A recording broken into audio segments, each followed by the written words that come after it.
everyone. I am Satyapriya from Physics department. Now we are going to discuss about the topic is basic concept of laser. In this case, some of the basic concept associated with the laser discussed in this action. To understand the working principle of laser, we must study the quantum process that takes place in a material medium when exposed to light radiation. Consider an atomic system having two levels of energies E1 and E2 respectively, such that E2 greater than E1.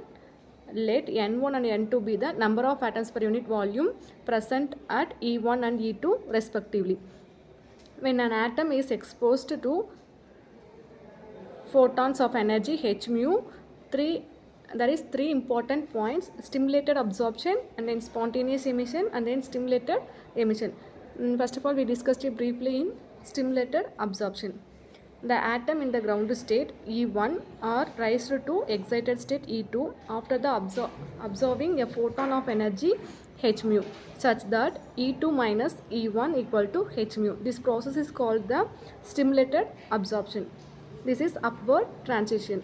The atoms in the excited state will not stay in this state for a longer time. It is the natural tendency of the atoms to seek out the lowest energy configuration, that is lower energy level. So the atoms in excited state quickly return to the ground state by the emitting a photon of energy h mu, where mu is the frequency of the emitted radiation. The two types of emission, spontaneous emission and then stimulated emission. Now we are discussing about the spontaneous emission. Now the atoms in the excited energy, that is called as higher energy level E2, make spontaneous transition to the ground state, that is called as lower energy level E1 without any external influence. This process is called the spontaneous emission. This is downward transition. The spontaneous emission is the random process and is an uncontrollable process. These are called as spontaneous emission. Next one is stimulated emission.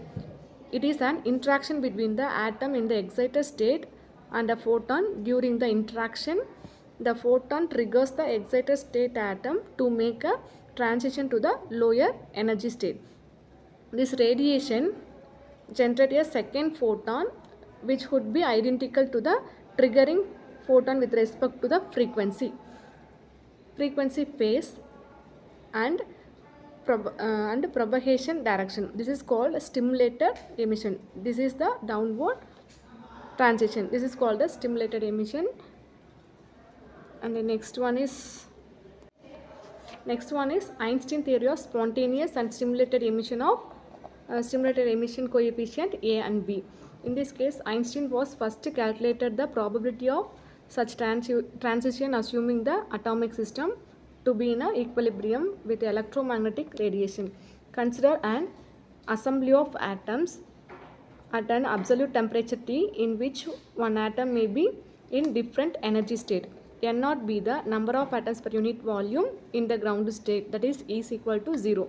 Then the number of atoms per unit volume in the excited state of energy E is given by N is equal to N naught e power of minus E divided by kT. In this case, K is nothing but Boltzmann constant. T is the absolute temperature, and then N naught be the number of atoms at absolute 0.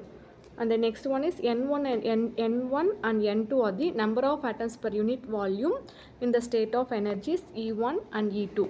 At equilibrium, we can write the ratio of the population level N0 into e power of minus E divided by kT divided by N0 into e power of E2 minus kT. Finally, we will get the answer is N1 divided by N2 is equal to e power of h mu divided by kT.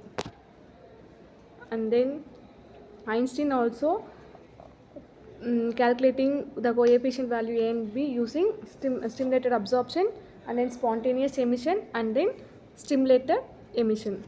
Okay. In this case, stimulated absorption is nothing but the rate of stimulated absorption is directly proportional to the number of atoms in the state energy E1 and the energy density